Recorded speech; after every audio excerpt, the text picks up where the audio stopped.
धनबाद के BCCL Kusunda area 6 के गोंदोडी OP क्षेत्र के हम जहां पे पहुंचे हैं, यहां पे कल ही एक बड़ा हादसा हुई है जिसमें 3 महिलाओं की जान गई है। इस गोफ में 3 महिलाएं नहीं बल्कि 3 जिंदगियां समा गई हैं और इस घटना के बाद अभी भी मेरे आसपास आपको महिलाओं के रोते कांती आवाज आ रही होगी और पास में काफी संख्या में लोग यहाँ पे इकट्ठे हैं, आक्रोशित हैं, गम में हैं, गुस्से में हैं। भारी संख्या में यहाँ सीआईएसएफ के जवान, पुलिस बल के जवान मौजूद हैं और ठीक बगल में आप देख रहे होंगे, तस्वीरों के जरिए हम आपको वीडियो भी दिखा रहे होंगे कि कैसे यहाँ पास में रेस्क्यू ऑपरेशन चल रहा है। टुकड़े टुकड़े में लाश निकल रही है, उन महिलाओं के चिरसिरे निकल रहे हैं और कल से लेकर अभी तक तकरीबन आप समझ लीजिए कि इस 24 घंटे होने को है और इस हादसे को लेकर अभी तक क्या हुआ है, पास में ही चूंकि खतियानी नेता जयराम महतो पहुंचे हुए हैं इस दर्द में लोगों के बीच में शामिल होने के लिए, उनकी आंखों में भी आंसू हम देख रहे हैं। इनसे ही हम बात करते हैं। जयराम भाई, ये दर्द का मंजर हर बार देखने को मिलता है धनबाद में, लेकिन ये कम नहीं होता है। बीच बीच में फिर से कोई ना कोई घटना हो जाती है और एक दर्द के बाद फिर दूसरा दर्द के लिए हम इंतजार करते हैं। ऐसा कोई उपाय क्यों नहीं होता कि ऐसा हादसे हो ही नहीं? देखिए, इसके लिए बेहतर और नैतिकता के आधार पर जो भी जिम्मेवार लोग हैं, चाहे जिला प्रशासन है, हमारे जनप्रतिनिधि हैं, कोल इंडिया के जो मैनेजमेंट है, यानी जो बीसीसीएल की उनकी इकाई है, उनके जो प्रबंधक हैं, अगर वो नैतिकता के आधार पर, मानवता के आधार पर अगर कार्य करें तो मुझे लगता है ऐसी घटनाओं की पुनरावृत्ति नहीं दोहराई जाएगी। और ऐसा ही नहीं, बाकायदा महाराष्ट्र में कोल यूनिट्स हैं, बिलासपुर छत्तीसगढ़ में है, महानदी उड़ीसा में है, सिंगरौली मध्य प्रदेश में है। हम कोई नया नहीं है, लेकिन आज तक कभी भी हमने नहीं सुना है कि वहां इस प्रकार कोई घटनाएं घटती हैं। वहां भी कोयला की खाने हैं, लेकिन केवल झारखंड में ऐसी घटनाएं इसलिए घटती है क्योंकि झारखंड के लोगों को ये कहीं ना कहीं जानवर के समान समझते हैं कि बीसीसीएल में कुछ ज्यादा हो रही है। बीसीसीएल में ज्यादा हो रही है, बहुत ज्यादा हो रही है। बीसीसीएल और सीसीएल, चूंकि बोकारो में भी इस प्रकार की घटनाएं काफी घटती हैं। मतलब झारखंड के क्षेत्र में जो कोल के यूनिट्स हैं वहीं घटनाएं घटती हैं। तो यहाँ के अधिकारियों में कोई मानवता नहीं है क्या? उनमें कोई संवेदना नहीं है? नहीं है, संवेदना नहीं है। आज चित्रों में हमारी माताओं की डेड बॉडी का कभी अंगुली तो कभी नाक सामने कटकर आ रहा है। हम लोग मतलब आक्रोशित भी हैं और पीड़ित भी हैं, लेकिन अभी तक प्रबंधन की ओर से जो भी उनका विभागीय व्यक्ति है उनमें संवेदना मर चुकी है, देखने तक नहीं आया है। ऐसा थोड़ी कि हम उनका जान के बदले उनकी जान ले लेंगे, लेकिन अभी तक कोई सुधि लेने तक नहीं आया है। तो जाहिर सी बात है, मानवता को उन्होंने शर्मसार किया है और ये दुख का विषय है। लोकतांत्रिक देश में, गांधी के देश में, गांधी के विचारों की रोज हत्या हो रही है और ये बाकायदा वे लोग हत्या कर रहे हैं जिनको जिम्मा मिला था इस राज्य को आगे ले जाने का, इस देश को आगे ले जाने का। यहाँ के आईएएस, आईपीएस, यहाँ के पढ़े लिखे मैनेजमेंट, यहाँ के नेता अधिकारी आज लगातार गांधी की हत्या कर रहे हैं। उसी का उदाहरण ये कोल। आज कहीं ना कहीं माफियाओं के पास इनका पैसा चला जाता है, चुनाव में चंदा के रूप में इनका पैसा चला जाता है। छोटे मोटे अगर गुंडे सामने क्षेत्र में पनपते हैं तो उनको चंदा चला जाता है, लेकिन विस्थापित जो रैयत जिनकी जमीनें हैं वो डिमांड कर रहे हैं कि हमको विस्थापित कर दीजिए, हम जमीन दे रहे हैं। तो कितने साल से लोग ये पास में जो धोबी बस्ती का मोहल्ला है, जैसा कि ग्रामीणों से सूचना मिली है, लगातार 14 महीनों से अपनी आवाज को उठा रहे हैं। गांव में बहुत सारे घर भी जमींदोज हो चुके हैं और जो खेल का मैदान है वो धंस चुका है। तो जब से इस प्रकार की घटनाएं आसपास घटी, तभी से ये लोग लगातार प्रबंधन से वार्ता कर रहे हैं, स्थानीय जनप्रतिनिधियों से मिल रहे हैं और ये एक ही गुहार लगा रहे हैं कि हमें यहाँ से विस्थापित कीजिए, हमारी जो जमीनें हैं उसे अधिग्रहण कीजिए। बीसीसीएल के तब जब भी कहा जाता है, पत्रकार जब पूछते हैं कि भाई ये अग्नि प्रभावित क्षेत्र है, बहुत आसान है, आप उन सभी जगहों को खाली कर दे, विस्थापितों को पुनर्वास क्यों नहीं कराते? वो कहते हैं कि भाई हमने तो डेंजर चिन्हित कर दिया है, लोगों को कहा भी है कि आप इस जगह पे चले जाइए, लोग खाली नहीं करते। लोगों का अपना तर्क है, लोगों का अपना है। कुछ लोग कहते हैं रैयती हैं, कुछ जो है वो अतिक्रमण में बसे हुए हैं, तो तरह तरह की तमाम दिक्कतें बताकर लोग जाना नहीं चाहते।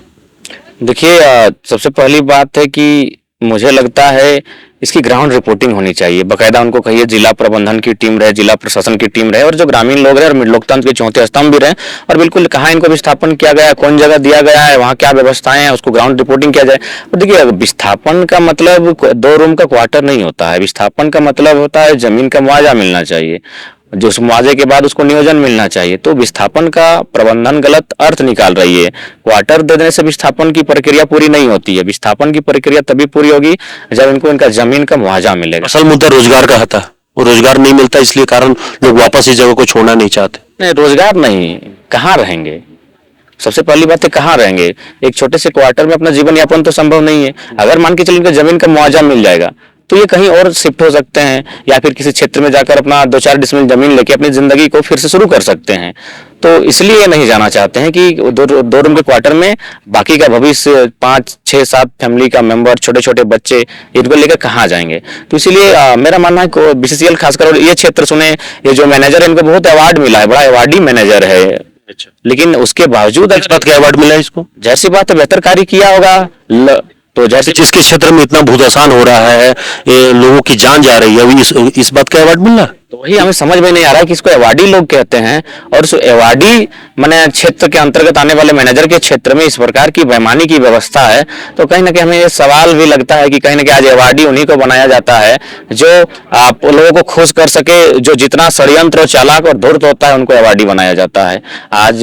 आज रिपोर्टिंग करके जा रहे हैं, आज हम भी यहाँ आए हैं। इस आंदोलन का क्या परिणाम होगा ये तो समय और काल के गर्भ में छिपा है, लेकिन अगर इसका हल नहीं निकलता है तो मुझे लगता है 2-4 महीनों में फिर आप आएंगे, फिर हम आएंगे, फिर लोग यहाँ आक्रोशित होंगे, फिर इनकी आंखों में आंसू होगा और फिर 2 माताएं शायद जमीन के नीचे गर्भ में होंगी। लेकिन आप तो चूंकि आंदोलनकारी से नेता बने हैं, लोगों के बीच में आप इस वक्त में युवाओं की प्रेरणा भी बन गए हैं, तो आप क्यों एक आंदोलन क्यों नहीं कर रहे हैं कि जो भी जहां कहीं भी लोगों को दबाया जा रहा है, सताया जा रहा है, खास करके कोलीय क्षेत्रों में जहां पर विस्थापन एक बड़ा मुद्दा है, तो आप बीसीसीएल का घेराव क्यों नहीं करते? आप पिछले दिन सीएमडी से भी आप मिले थे, इस मुद्दों को वहां भी रखे थे। तो अब बात जो है वो सिर्फ टेबल पर टॉक नहीं हो, धरातल पर लागू हो, आप उसको लेकर दबाव क्यों नहीं बना रहे? देखिए बिल्कुल मुझे भी लगता है, चूंकि मात्र हम लोग का 2 साल ही उम्र हुआ है आंदोलन के हिसाब से, तो हम लोग छोटे छोटे स्टूडेंट के मुद्दों को लेकर आए थे।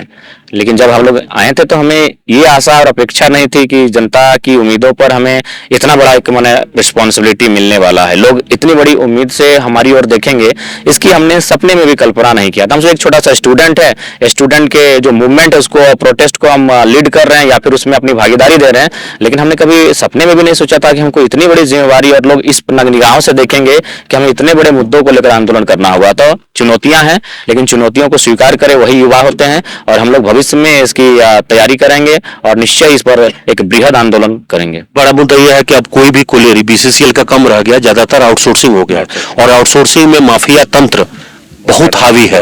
तो उसको कैसे बाहर निकालें, क्योंकि माफियाओं का वर्चस्व के कारण ही ज्यादातर जगहों पे लैकेज हो रहा है, सिक्योरिटी से खिलवाड़ हो रहा है और लोगों को उनका हक नहीं मिल रहा है। रोजी रोटी में भी जो रोजगार पाने जा रहे हैं आउटसोर्सिंग में, वो 10,000 12,000 में, जहां बीसीसीएल में कोई 50,000 60,000 में खटता था, वहां पे ये 10,000 में भी खटा रहे हैं। तो ये तो बहुत बड़ा अंतर है। देखिए ऐसे में मेरा मानना है कि कोल के जो एक्ट्स हैं, जो कानूने हैं, माइनिंग एक्ट, उनमें थोड़ा सा फेरबदल होना चाहिए।